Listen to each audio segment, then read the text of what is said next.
স্বাগত ডিবিসি সংবাদে। আপনাদের সাথে আছি আমি জান্নাত সাথী। এবার জানাবো খবরের বিস্তারিত। আজ 14 ডিসেম্বর শহীদ বুদ্ধিজীবী দিবস। গভীর শ্রদ্ধা ভরে জাতির শ্রেষ্ঠ সন্তানদের স্মরণ করছে জাতি।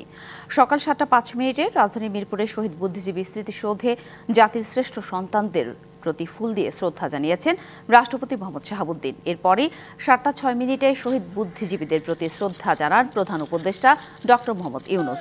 শ্রদ্ধা নিবেদন শেষে শ্রেষ্ঠ সন্তানদের স্মৃতির প্রতি গভীর শ্রদ্ধার অংশ হিসেবে সেখানে কিছুক্ষণ নীরবে দাঁড়িয়ে থাকেন রাষ্ট্রপতি ও প্রধান উপদেষ্টা। প্রধান উপদেষ্টার পর অন্যান্য উপদেষ্টারা বীর শহীদদের স্মৃতির প্রতি গভীর শ্রদ্ধা নিবেদন করেন। এর পরপরই 3 বাহিনীর প্রধান ও যুদ্ধাহত মুক্তিযোদ্ধা ও তাদের স্বজনেরাও শহীদ বেদিতে শ্রদ্ধা জানান।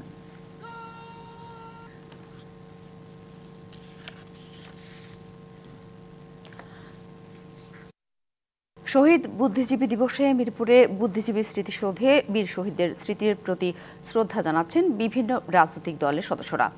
সেখান থেকে আমাদের দুজন সহকর্মী যুক্ত হয়েছেন আমাদের সাথে। প্রথমে যেতে চাই সহকর্মী আরিফুল ইসলামের কাছে। আরিফ, সকাল থেকেই প্রথমে রাষ্ট্রপতি, তারপর প্রধান উপদেষ্টা থেকে শুরু করে 3 বাহিনীর প্রধান এবং অন্যান্যরা শ্রদ্ধা জানাচ্ছেন।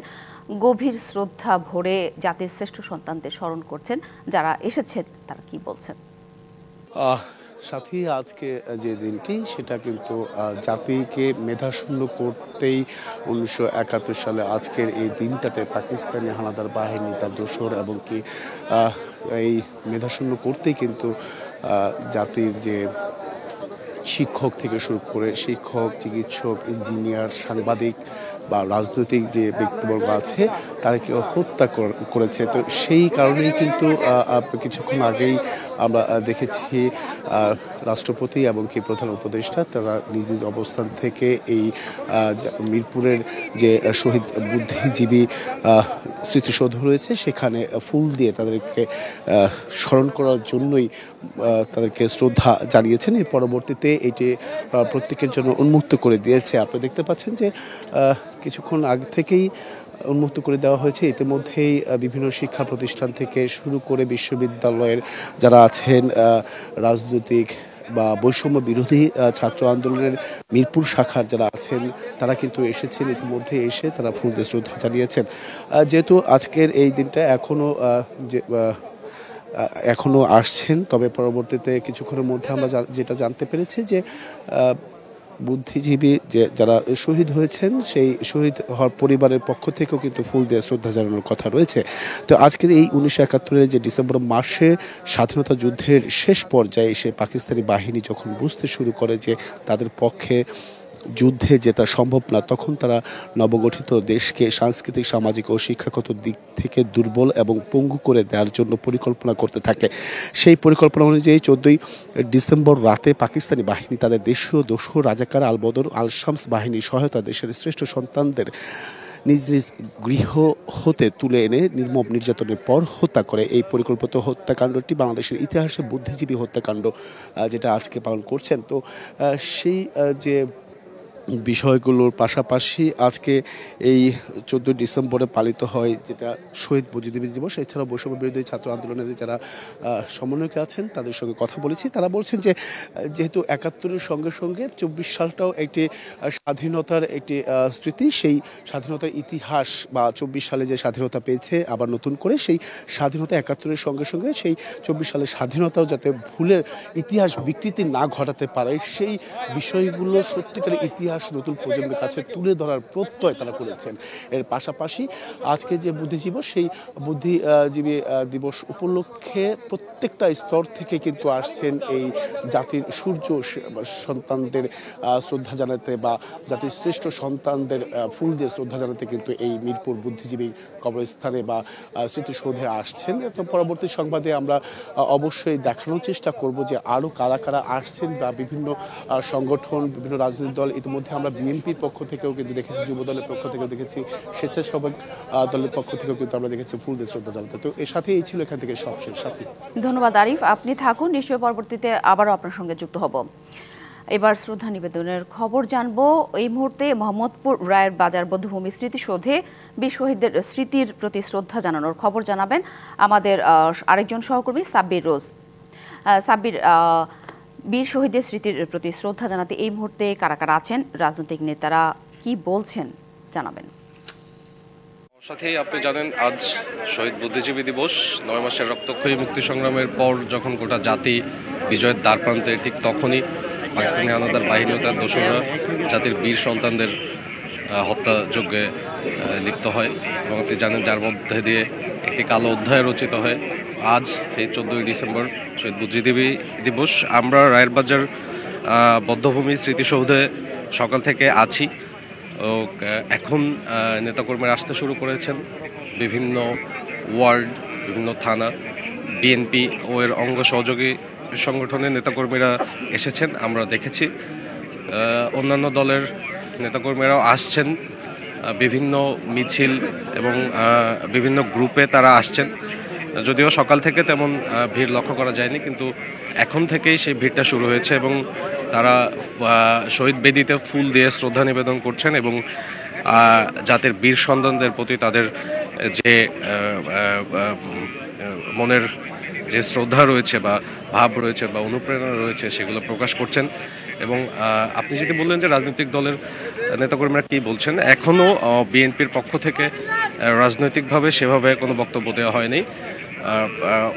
আশা করছি কিছুক্ষণের মধ্যেই দিবে। এখন বিভিন্ন ওয়ার্ড, থানা এবং বিভিন্ন স্থানীয় যারা রয়েছেন এবং ঢাকা মহানগর এর মধ্যে বিভিন্ন জায়গা থেকে তারা আসতে শুরু করেছেন এবং সাধারণ মানুষজন রয়েছেন যারা ফুল দিয়ে শ্রদ্ধা নিবেদন করছেন শহীদ বেদিতে। তো সাথে সব মিলিয়ে একটি স্মরণীয় একটি মুহূর্ত তৈরি হয়েছে। জাতির বীর সন্তানদের শ্রদ্ধাভরে স্মরণ করছে গোটা জাতি। তো এই ছিল আমার কাছে আপাতত এখান থেকে সর্বশেষ। আমি পরবর্তীতে আপনাকে বিস্তারিত জানাতে পারব। ধন্যবাদ রোজ। লাখো শহীদের আত্মত্যাগের বিনিময়ে পাওয়া বিজয়ের লাল সবুজ কোনো রাজনৈতিক দলের সম্পত্তি হতে পারে না বলছেন শহীদ বুদ্ধিজীবীদের স্বজনেরা। যদিও গেল 15 বছরের আওয়ামী লীগ শাসনামলে মুক্তিযুদ্ধকে অনেকটাই কুক্ষিগত করেছিল বলে ক্ষোভও জানান তারা। 54তম বিজয় দিবসের দ্বারপ্রান্তে দাঁড়িয়ে তাদের আহ্বান, শহীদ বুদ্ধিজীবীদের বৈষম্যহীন ও অসাম্প্রদায়িক রাষ্ট্রের স্বপ্নকে বাস্তবায়ন করতে যে ছাত্র জনতা মাঠে নেমেছে তারা যেন সেখান থেকে সরে না যায়। যে কারণে দেশ স্বাধীন হলো, যে কারণে মুক্তিযোদ্ধারা মুক্তিযুদ্ধ করলো, রক্ত দিল, যে আশা নেয়া, যে ভরসা নেয়া, সেই ভরসা আশা আমি খুব একটু দেখতেছি না। আর দুদিন বাদে যেখানে জাতি 54তম বিজয় দিবস উদযাপনে মাতবে, তখন শহীদ বুদ্ধিজীবীদের স্বজনদের চোখে মুখে এই আরতি কেন? এটা খুবই দুর্ভাগ্যজনক যে যারা দেশের জন্য, দেশের স্বাধীনতার জন্য তাদের সবচেয়ে মূল্যবান জীবন তারা বিসর্জন দিয়েছে, আত্মাহুতি দিয়েছে, তো তাদের স্বীকৃতি দিতে একটি স্বাধীন দেশের 53 বছর লেগেছে। মানে মুক্তিযুদ্ধের আদর্শ, মুক্তিযুদ্ধের স্পিরিট, হোয়াটএভার চেতনা, এই কথাটাকেই তো একটা মানে এমন একটা হাস্যাস্পদ করে ফেলা হয়েছিল, যেটা খুবই দুঃখের বিষয়। কারণ এগুলো হাসির বিষয় না, এগুলো অত্যন্ত গুরুত্বপূর্ণ বিষয়, কিন্তু এমনইভাবে এটাকে একটা পণ্য হিসেবে ব্যবহার করা হয়েছিল যে এটা ওই জায়গায় দাঁড়িয়ে গেছিল। 9 মাসের সশস্ত্র প্রতিরোধ ও লাখো শহীদের রক্তনদী পেরিয়ে বাংলাদেশ নামক স্বাধীন রাষ্ট্রের জন্ম দিতে বিশ্ব মানচিত্র যখন ছটফট করছিল, তখনই এদেশকে মেধাশূন্য করার ঘৃণ্য পরিকল্পনা বাস্তবায়নে নামে পাকিস্তানি বাহিনী ও তাদের দোসররা। আমার বাবাকে যখন নিতে আসা হয়, অপহরণ করতে আসা হয় 14ই ডিসেম্বর আমার ছোটো কাকার বাড়ি থেকে, ওই পরিস্থিতিটাও আমার মনে আছে। কারণ সবাই খুব ঘাবড়ে গেছেন, কাঁদছেন, এই জিনিসগুলো আমার মনে আছে। আর এরা যে এসে স্যার বলে সম্বোধন করছে এবং বলছে যে একটু পরেই দিয়ে যাব, এরকম একটা আবছা এরকম আমার মনে পড়ে আমার। শুধু ঢাকায় নয়, সারা দেশেই বেছে বেছে শিক্ষক, সাংবাদিক, চিকিৎসক সহ জাতির শ্রেষ্ঠ সন্তানদের ধরে নিয়ে হত্যা করে পাকিস্তানি বাহিনী, যাদের অনেকের মরদেহ পাওয়া যায় রায়েরবাজার বধ্যভূমিতে। শহীদদের সেই আত্মত্যাগের সাহস জুলাই বিপ্লবে তরুণ প্রজন্মের স্লোগানে ফুটে উঠেছে বললেন শহীদ বুদ্ধিজীবীদের সন্তানেরা। এবারের আন্দোলনের সময় তরুণ প্রজন্ম তাদের বিভিন্ন স্লোগান বা বিভিন্ন সময় তারা এখন সামাজিক যোগাযোগ মাধ্যমে লিখছে, বলছে, কোনো শহীদ বুদ্ধিজীবীর লেখা থেকে উদ্ধৃতি দিয়েছে বা তারা তাদের অনুপ্রেরণা সেটা বলেছে। এটাকে যদি আরও আস্তে আস্তে ছড়িয়ে দেওয়া যায়। ৭১-এর রক্তঋণ শোধ করতে বর্তমান প্রজন্ম বৈষম্যহীন রাষ্ট্র বিনির্মাণের প্রত্যয় থেকে সরে আসবে না, এমন প্রত্যাশা শহীদ বুদ্ধিজীবীদের স্বজনদের। তোমাদের যা বলার ছিল বলছে কি তা বাংলাদেশ? ৫৩ বছর ধরে এই প্রশ্নের উত্তর লাল সবুজ পতাকার কাছে খুঁজে ফিরেছেন ৭১-এ শহীদ বুদ্ধিজীবীদের স্বজনেরা। এবার ৫৪তম বিজয় দিবসের দ্বার প্রান্তে দাঁড়িয়ে দেশের লাখো তরুণ, ছাত্র, জনতা গ্রহের আগুন আর রক্তের অক্ষরে এই প্রশ্নের জবাব কিছুটা হলেও দিয়েছেন। বৈষম্যহীন রাষ্ট্র বিনির্মাণের যে স্বপ্ন শহীদ বুদ্ধিজীবীদের দুই চোখ ৭১-এ দেখেছিল, দেরিতে হলেও সেই স্বপ্নের বাস্তবায়নে তরুণ সমাজের এই অভূতপূর্ব আত্মত্যাগকে স্বজন হারানোর বেদনায় অনেক বড় সান্ত্বনা মনে করছেন ৭১-এ শহীদ বুদ্ধিজীবীদের সন্তানেরা। জাকারি আহমেদ, ডিবিসি নিউজ, ঢাকা। মোহাম্মদপুর রায়ের বাজার বৌদ্ধভূমি স্মৃতিসৌধে বীর শহীদদের স্মৃতির প্রতি শ্রদ্ধা জানাচ্ছেন নানা শ্রেণী পেশার মানুষ। সেখান থেকে বিস্তারিত জানাতে আমাদের সাথে যুক্ত হয়েছেন সহকর্মী রিফাত তাসনুভা। তাসনুভা, সকাল থেকে রায়ের বাজার বৌদ্ধভূমি স্মৃতিসৌধে আসা সাধারণ মানুষ কি বলছেন জানাবেন? দেখতে পাচ্ছেন এখন সকাল থেকেই কিন্তু রায়ের বাজার বৌদ্ধভূমিতে দলে দলে মানুষ আসা শুরু করেছেন এবং তারা কিন্তু সর্বস্তরের মানুষ এখানে আসছেন বীর শহীদদের প্রতি শ্রদ্ধা জানাতে। আপনাকে যদি ক্যামেরার সাহায্যে আমরা একটু দেখাই তাহলে দেখতে পাবেন যে বেদি রয়েছে সেটি কিন্তু এরই মধ্যে ফুলে ফুলে ছেয়ে গেছে এবং এখানে বিভিন্ন রাজনৈতিক দলের নেতারা এসেছেন। এখানে শুধুমাত্র তাই নয়, বিভিন্ন স্কুল কলেজের যে কোমলমতি শিশুরা রয়েছে তাদেরকেও নিয়ে আসা হয়েছে, শিক্ষকরা নিয়ে এসেছেন, অনেক ছোট ছোট শিশু রয়েছে যারা বাবা মার সাথে এসেছেন এবং আজকের দিনের যে ইতিহাসটি রয়েছে সেই ইতিহাসকে তারা তুলে ধরছেন নতুন প্রজন্মের কাছে এবং তরুণ সমাজের কিন্তু একটি প্রত্যয়, একটি বৈষম্যহীন রাষ্ট্র গঠনের, একটি সুন্দর সমৃদ্ধ রাষ্ট্র গঠনের। এবং আজকের যে দিনের যে তাৎপর্য, অর্থাৎ মহান মুক্তিযুদ্ধে পরাজয় নিশ্চিত জেনে যখন পাক হানাদার বাহিনী বাঙালি জাতিকে মেধাশূন্য করা যে ঘৃণ চক্রান্ত করে গিয়েছিল, আর এই দেশের দোসরদেরকে সঙ্গে নিয়ে তারা শিক্ষক, বিজ্ঞানী, চিন্তক, সাহিত্যিক, সাংবাদিক, শিল্পী, চিকিৎসক থেকে শুরু করে কৃতি সন্তানদেরকে হত্যা করেছিল, সেই হত্যাযজ্ঞের কথা কিন্তু তারা বারবার করে মনে করছেন, তারা সেই শহীদদের মনে করছেন এবং সে শহীদরা আসলে দেশের স্বাধীনতাকে অটুট রাখার জন্য, স্বাধীনতার জন্য যে সংগ্রাম করে গিয়েছিলেন, তাদের যে আদর্শগুলো ছিল সেই আদর্শগুলোর কথাও কিন্তু এসে বলছেন। এখানে আমরা অপেক্ষা করছি কিছুক্ষণের মধ্যে হয়তো শহীদ পরিবারের সদস্যরাও আসবেন, তাদের সাথেও আমরা কথা বলবো। এছাড়া রাজনৈতিক দলের যারা এসেছেন, বিভিন্ন নেতারা, স্থানীয় নেতারা, তারা একটি কথাই বলছেন, আসলে রাজনৈতিকভাবে কোনো রকমের ক্রন্দল যেন এদেশে না থাকে, রাজনৈতিকভাবে যেন কোনো রকমের সহিংসতা আর এদেশে না হয় এবং জাতীয় ঐক্য যেন বজায় রাখা যায়, এই বিষয়গুলোই তারা বারবার দেখছেন এবং একটি মেধাবী রাষ্ট্র গঠনের জন্য যে প্রত্যয় তারা রেখে গেছেন, সেই প্রত্যয় ব্যক্ত করেছেন, সেই প্রত্যয়ে কিন্তু দেশ এগিয়ে যাবে, দেশ সমৃদ্ধ হবে, এই প্রত্যাশা আজকের দিনে তারা ব্যক্ত করছেন। তো এই কিন্তু ছিল আমার কাছে থাকা রায়ের বাজার থেকে শহীদ বুদ্ধিজীবী দিবসের সবশেষ খবরাখবর সাথী। ধন্যবাদ তাসনুভা।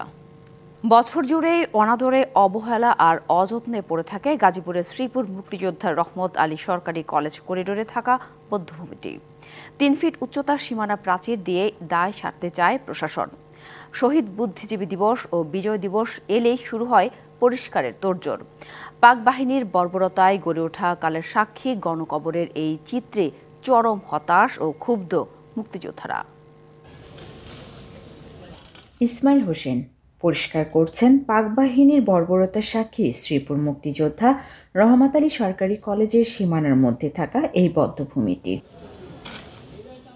তবে আগাছায় ভরা মাটির নিচে লুকিয়ে থাকা ইতিহাস জানে কি ইসমাইল? আমি সেটি জানি না, শুনছি মানুষে জনকবর, মানুষের যুদ্ধের সময় মারছে, যুদ্ধ হয়েছে, যুদ্ধের সময় মাইরা পরে না জনকবর দিছে।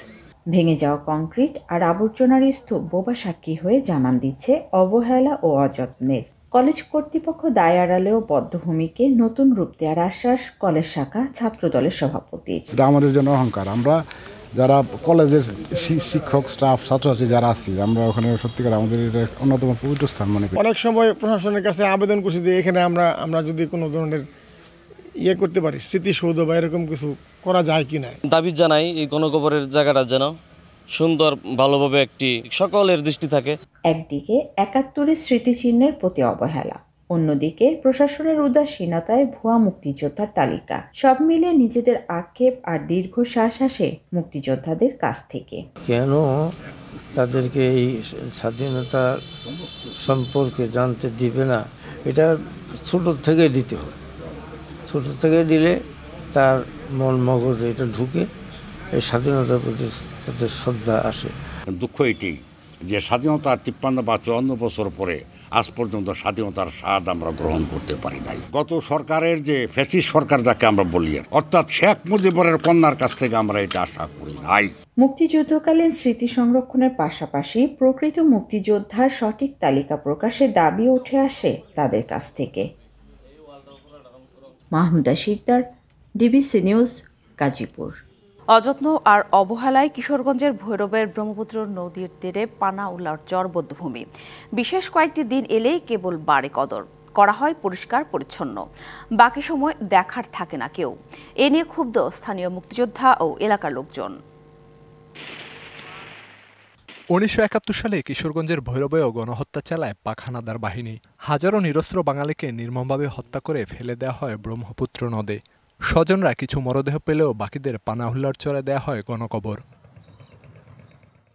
২০০৬ সালে বেসরকারি উদ্যোগে এখানে শুরু হয় স্মৃতিসৌধ বানানোর কাজ। পরে মুক্তিযুদ্ধ মন্ত্রণালয়ের অর্থায়নে শেষ হয় কাজ। মুক্তিযুদ্ধের স্মৃতিবিজড়িত এই বধ্যভূমি পড়ে আছে অযত্ন আর অবহেলায়। চারপাশ ও চত্বর ছেয়ে গেছে আগাছায়, ভেতরেও জমে আছে আবর্জনার স্তূপ। বধ্যভূমিতে আসা রাস্তাটিও বেহাল, নজরদারি না থাকায় এটি এখন অপরাধীদের অভয়ারণ্য। স্থানীয়রা জানালেন কেবল বিশেষ দিবসে বাড়ে এই স্মৃতিস্তম্ভের কদর। এখানে যে হাল অবস্থা, ভিতরে নেশা পানি এসে আবিজাবি অনেক কিছু চলে, ওই পরিষ্কার নাই। প্রত্যেক বছরে দুইবারই আমরা দেখি, ২৬শে মার্চ ১৬ই ডিসেম্বর আসে, ক্লিন করে। এই স্মৃতিসৌধ গড়ে তুললেও স্মৃতিসৌধের অনেকটুকু কাজ বাকি আছে। এখানে এখন পর্যন্ত শহীদদের পূর্ণাঙ্গ তালিকা নাই। এখানে এই রাস্তাটা সম্পূর্ণ একটা অনিরাপদ রাস্তাটি ভাঙাচোরা। বধ্যভূমিতে কোনো জাদুঘর নেই, আমি চাই এখানে একটি জাদুঘর হোক। মুক্তিযুদ্ধের স্মৃতিবিজড়িত এই স্থাপনা রক্ষায় প্রশাসনের নজরদারি না থাকায় ক্ষুব্ধ মুক্তিযোদ্ধারা। যখনই তারা এই সময় আসে তখনই মনে হয় যে এগুলি সুন্দর করে করা উচিত, কিন্তু পরবর্তী সময় আর এগুলি কেউ মনে রাখে না। স্মৃতিসৌধটা সত্যভাবে যদি করা হইতো, ঘর করে তার মধ্যে লোকজনের নাম টাম দিয়ে স্মৃতিসৌধ হিসেবে যেটা করে, ওইটা করলে অনেক ভালো হতো। স্মৃতিবিজড়িত স্তম্ভটি রক্ষায় প্রশাসনের উদ্যোগ চেয়েছেন স্থানীয়রা। DBC news desk. ইতালি পাঠানোর স্বপ্ন দেখিয়ে লিবিয়ায় নিয়ে জিম্মি করা হয়েছে চুয়াডাঙ্গার আলমডাঙ্গা উপজেলার ৩৭ যুবককে। ১১ মাস ধরে চলছে অমানবিক নির্যাতন। কয়েক দফা মুক্তিপণ দিয়েও কাজ হয়নি। নির্যাতনের ভিডিও পাঠিয়ে দাবি করা হচ্ছে মোটা অঙ্কের টাকা।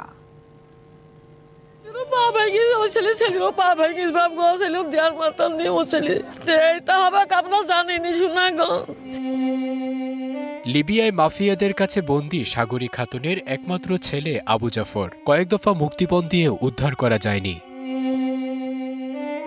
পরিবারের সচ্ছলতা ফেরাতে আবু জাফরের মতো ইতালি যেতে চেয়েছিলেন চুয়াডাঙ্গার আলমডাঙ্গার ৩৬ যুবক। কথা ছিল দুবাই হয়ে পৌঁছে দেয়া হবে স্বপ্নের গন্তব্যে, কিন্তু লিবিয়ায় নিয়ে জিম্মি করা হয়। ১১ মাস ধরে লিবিয়ায় বন্দী ওই যুবকেরা। দফায় দফায় মুক্তিপণ দিয়েও কাজ হয়নি। ভিডিও কলে নির্যাতনের নির্মমতা দেখিয়ে আরো টাকা দাবি করছে চক্রটি। বলছে ২০ মিনিট সময় দিলাম, আমার টাকা দেখাবি, আমি কাটে দিলাম ফোন, আবার ফের আমি ফোন দেবো না, এই বিলে কাটে দিল ফোন। তোমার ছেলে ইটালি দিলে পারে ২ লাখ টাকা বেতন হবে, তার সাথে কথা বলে সে বলল ১৩ লাখ টাকায় ইটালি নিয়ে যাব। স্থানীয় দালালদের মন ভোলানো কথায় প্রথমে জনপ্রতি ১৩ লাখ টাকা দিয়ে দেশ ছাড়েন তারা। দফায় দফায় গুনতে হয়েছে আর ১০ থেকে ১৫ লাখ টাকা, তবুও মেলেনি বেঁচে ফেরার নিশ্চয়তা। আমার ছেলের হাত বান্ধা, বুকের পরে এক পায়ে, গলার পরে এক পায়ের মোটা লাঠি দিয়ে আমার ছেলেকে মারছে। স্বজনদের অভিযোগ, লোভ দেখিয়ে ৩৭ জনকে বিদেশ পাঠানোর ঘটনায় জড়িত জুবায়ের আহমেদ জিম সহ স্থানীয় দালাল চক্র। যদিও তা অস্বীকার করেছেন জিম। না, আমি টাকা নেয়নি, আমি চলে যাওয়া টাকা নিছি। এদের টাকা নেয়নি, এদের টাকা তারা নিজেরা ভাইয়ের সাথে যোগাযোগ করে দিচ্ছে। ওই যে আলমনগর বাপ্পি আছে, ওরা সব নিজেরা দিচ্ছে। বিদেশ নিয়ে জিম্মি করে মুক্তিপণ আদায়ের ঘটনায় একটি মামলা হয়েছে আলমডাঙ্গা থানায়। এই মামলাটিতে মোট 7 জন সহ অজ্ঞাতনামা আসামি আছে। প্রতিটি পরিবার 15 লক্ষ টাকা করে দিয়েছে আসামিদেরকে। মামলাটি তদন্তাধীন আছে। আসামিরা এলাকার বাইরে থাকায় কোনো আসামিদেরকে গ্রেপ্তার করা সম্ভব হয়নি, তবে আমরা তৎপর আছি। জিম্মিদের মুক্ত করে দেশে ফিরিয়ে আনার আকুতি জানিয়েছে পরিবার। সচেতন সমাজ বলছে, প্রতারকদের সর্বোচ্চ শাস্তি নিশ্চিত করলে কমবে এমন তৎপরতা। DBC news desk. বরগুনার আমতলীতে আবুল কাশেম নামের এক ব্যবসায়ী হত্যার 2 মাস পরও আসামিদের গ্রেপ্তার করতে পারেনি পুলিশ। হত্যাকারীদের দ্রুত গ্রেপ্তারের দাবিতে প্রশাসনের দৃষ্টি আকর্ষণ করে মানববন্ধন ও বিক্ষোভ করে এলাকাবাসী। দ্রুতই হত্যার রহস্যের উদ্ঘাটন ও আসামিদের গ্রেপ্তারের আশ্বাস দিয়েছে পুলিশ। পটুয়াখালী সরকারি কলেজের বোটানি বিভাগের 2য় বর্ষের শিক্ষার্থী আবুল কাশেম পড়াশোনার পাশাপাশি করতেন বিকাশ ও ফ্লেক্সিলোডের ব্যবসা। 26শে সেপ্টেম্বর রাত 9টার দিকে দোকান বন্ধ করে বের হন বাড়ির উদ্দেশ্যে। রাত বাড়লেও ছেলে বাড়িতে না ফেরায় খুঁজতে থাকেন মা রহিমা বেগম। এক পর্যায়ে ধানক্ষেতের পাশে রক্তাক্ত অবস্থায় ছেলের মরদেহ পড়ে থাকতে দেখতে পান। 28শে সেপ্টেম্বর আবুল কাশেমের বাবা নুরুদ্দিন বাদী হয়ে আমতলী থানায় মামলা দায়ের করেন। 2 মাস গড়ালেও আসামি গ্রেপ্তার না হওয়ায় ছাড়েন দীর্ঘশ্বাস। পুলিশ এলাকায় জিজ্ঞাসা না যে চাষি কান দেখা বা কানদের নামের খুনের বিচার বাইর করতে পারমু, এও আমার একটু বুঝ দিয়ে যায় না। পুলিশ তদন্ত করতে আছে, তদন্ত করে কি করছে এখন পর্যন্ত একটা খুনিও ধরতে পারে নাই। মাঠের অলরাউন্ডার আমি, আর ঘরের all rounder Tylox. Tylox toilet cleaner, clean মানেই টাইলক্স। 2-2.5 মাস হয়ে গেছে আমার বাড়ির কোনো বিচার আমরা পাই নাই। স্বজনরা বলছেন, নগদ টাকা ছিনিয়ে নিতেই হত্যা করা হয়েছে কাশেমকে। আমরা চাই এটার কঠিন বিচার হোক, প্রশাসন খুব দ্রুত এই বিচারটা কার্যকর করুক। এই যে সন্ত্রাসী, এদের দৃষ্টান্তমূলক শাস্তি, সর্বোচ্চ শাস্তি বাংলাদেশের যে ফাঁসি, আমরা ওর ফাঁসি দাবি চাই। এদিকে গ্রেপ্তারের দাবিতে কলাগাছিয়া বাজারে প্রতিবাদ কর্মসূচি পালন করেছে ব্যবসায়ী ও স্থানীয়রা। প্রশাসনের দৃষ্টি আমি আকর্ষণ করে আবার বলছি, আপনারা যদি ব্যর্থ হন আমাদেরকে বলুন, আমাদের ঊর্ধ্বতন সেখানে যাওয়া দরকার, সেখানে আবার আমরা যাব। ওই প্রশাসনের এমন এক সময় আসবে, ওই খুনিদেরকে বের করে বাংলার মাটিতে বিচার হবে। এরপর নড়েচড়ে বসে পুলিশ, জানান নিজেদের অবস্থানের কথা। এই বিষয়ে আমরা বিভিন্ন অ্যাঙ্গেল থেকে গোপন সোর্স এবং এলাকার মানুষ জিজ্ঞাসাবাদ করে ঘটনার মূল রহস্য উদ্ঘাটনের জন্য আমাদের পুলিশ তৎপর আছে। 3 সন্তানের মধ্যে আবুল কাশেম ছিল সবার ছোট। একমাত্র উপার্জনক্ষম ছেলেকে হারিয়ে দিশেহারা পুরো পরিবার। DBC news desk. হেমন্তের শেষ মুহূর্তে রাজধানী সহ সারা দেশে বেড়েছে শীতের প্রকোপ। কনকনে ঠান্ডা আর হাড় কাঁপানো শীতে যুবথুবু জনজীবন। আজ দেশের সর্বনিম্ন তাপমাত্রা রেকর্ড করা হয়েছে চুয়াডাঙ্গায় 9.2 ডিগ্রি সেলসিয়াস। দেশের দক্ষিণ পশ্চিমের জেলা চুয়াডাঙ্গার উপর দিয়ে বয়ে যাচ্ছে মৃদু শৈত্যপ্রবাহ। জেলায় সর্বনিম্ন তাপমাত্রা রেকর্ড করা হয়েছে 9.2 ডিগ্রি সেলসিয়াস। গতকাল থেকে এই জেলায় শুরু হয়েছে মৃদু শৈত্যপ্রবাহ। এর সাথে রয়েছে ঘন কুয়াশা ও কনকনে ঠান্ডা বাতাসের দাপট। সন্ধ্যার পর থেকে সকাল অবধি এই তীব্রতা বাড়ছে। দিনের কিছু সময় সূর্য উঠলেও উত্তাপ মিলছে না। এই অবস্থায় নিম্ন আয়ের মানুষের দুর্ভোগ কয়েক গুণ বেড়েছে। এদিকে ঘন কুয়াশায় মাঠে ধানের বীজতলা নষ্টের সম্ভাবনা দেখা দিয়েছে। উত্তরের জেলা পঞ্চগড়ের উপর দিয়ে বয়ে যাচ্ছে মৃদু শৈত্যপ্রবাহ। ঘন কুয়াশা আর হিমেল বাতাসে কাহিল জেলার মানুষজন। জেলায় আজ সর্বনিম্ন তাপমাত্রা রেকর্ড হয়েছে 9.4 ডিগ্রি সেলসিয়াস। ঠাকুরগাঁয়েও তাপমাত্রা ক্রমাগত নিচের দিকে নামতে শুরু করেছে, যা শীতের তীব্রতা আরও বাড়িয়ে দিচ্ছে। অনেকেই আগুন জ্বালিয়ে শীত নিবারণের চেষ্টা করছেন।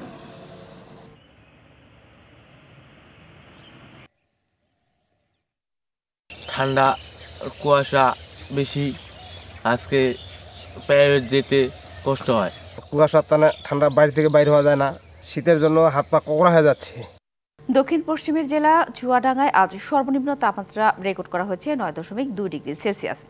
শীতের খবর জানবো চুয়াডাঙ্গা ও ঠাকুরগাঁওয়ের সহকর্মীদের কাছ থেকে। প্রথমে যেতে চাই চুয়াডাঙ্গায়, সেখানে আছেন সহকর্মী কামরুজ্জামান সেলিম।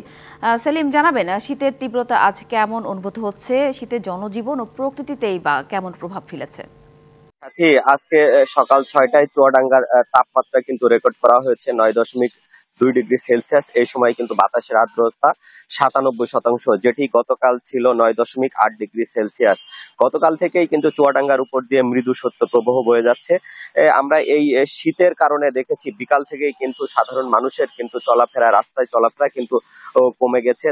যারা বাইরে বের হচ্ছে তারা কিন্তু তাদের নিজেদের যে ধরনের প্রোটেকশন নেওয়ার দরকার সেটা নিয়ে তারা বের হচ্ছে। এছাড়া আমরা দেখছি শ্রমজীবী মানুষ যারা রয়েছে তারা এই তীব্র শীতে ঘর থেকে বের হচ্ছে না, আর ঘর থেকে বের হলেও তারা কিন্তু যে কাজ করতে, তারা সে কাজ কিন্তু ব্যাহত হচ্ছে। আমরা শহরগুলোতে ঘুরে দেখেছি, সেখানে কিন্তু যারা ছিন্নমূল অসহায় মানুষ রয়েছে তারা কিন্তু খড়কুটো জ্বালিয়ে শীত নিবারণের চেষ্টা করছে। এদিকে কিন্তু আমার পিছনেই দেখতে পাচ্ছেন যে রোদ উঠেছে, কিন্তু রোদের যে তীব্রতা সেটি কিন্তু একেবারে অনুভূত হচ্ছে না এই শীতের কারণে। কারণ উত্তরের যে হিম বাতাস রয়েছে সেই হিম বাতাসের কারণে শীতের যে তীব্রতা সেটা বাড়িয়ে তুলেছে অনেক গুণ। আমরা শহরের বিভিন্ন অলিতে গলিতে দেখেছি নিম্নআয়ের মানুষ কিন্তু শীত বস্ত্রের যে দোকান রয়েছে সেইগুলোতে, পুরাতন দোকান রয়েছে সেখানে কিন্তু ভিড় করছে।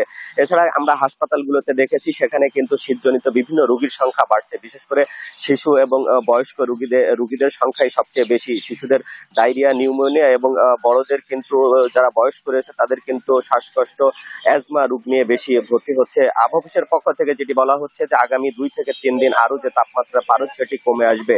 সাথী, চুয়াডাঙ্গা থেকে শীতের খবর জানাচ্ছিলেন আমাদের সহকর্মী কামরুজ্জামান সেলিম। এবার চলে যাব ঠাকুরগাঁওয়ে, সেখানে আছেন সহকর্মী আমাদের নবীন হাসান। নবীন হাসান, আপনার কাছে জানতে চাই যে আজকে ঠাকুরগাঁওয়ে তাপমাত্রা শীত কেমন অনুভূত হচ্ছে, আর শ্রমজীবী থেকে শুরু করে অন্যান্য শ্রেণী পেশার মানুষের উপরই বা কতটা প্রভাব ফেলেছে? আজকে যে তাপমাত্রাটি রেকর্ড করা হয়েছে সকাল 6টায় 9.8 ডিগ্রি সেলসিয়াস, যা এই মৌসুমে ঠাকুরগাঁওয়ের জন্য সর্বনিম্ন।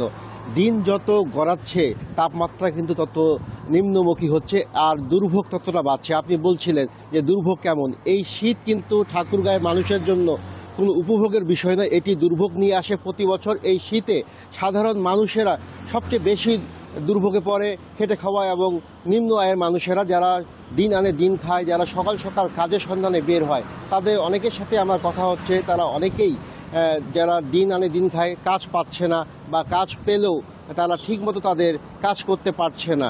সবচেয়ে কষ্ট পাচ্ছে বৃদ্ধ ও শিশুরা।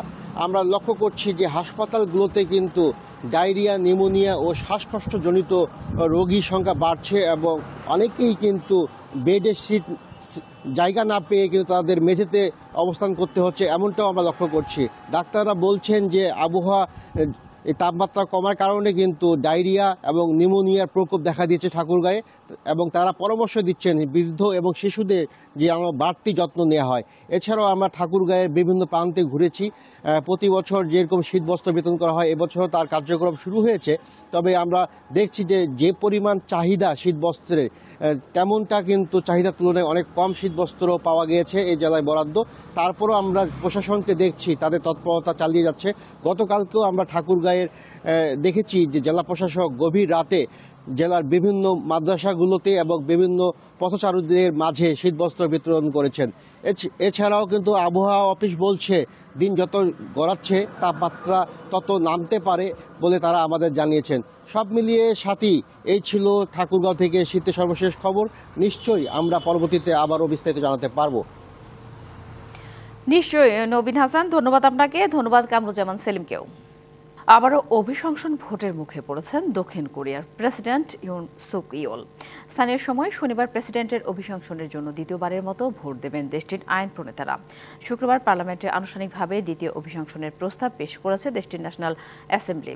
চলতি মাসের শুরুতে হঠাৎই সামরিক আইন জারির চেষ্টা করলে ইউন সুক ইয়োলকে অভিশংসন করতে ভোট গ্রহণের আয়োজন করে আইন প্রণেতারা। ক্ষমতাসীন পিপলস পাওয়ার পার্টি ভোট বর্জন করায় অভিশংসন প্রচেষ্টা ব্যর্থ হয়। এদিকে গেল সপ্তাহে এক প্রকাশ্যে বিবৃতিতে ইয়ন সুক ইয়োল জানান, গণতন্ত্র রক্ষা করতেই সামরিক আইন ঘোষণা করেছিলেন। পাশাপাশি তাকে অভিশংসন করার সকল প্রচেষ্টা রুখে দেবেন বলেও অঙ্গীকার করেন।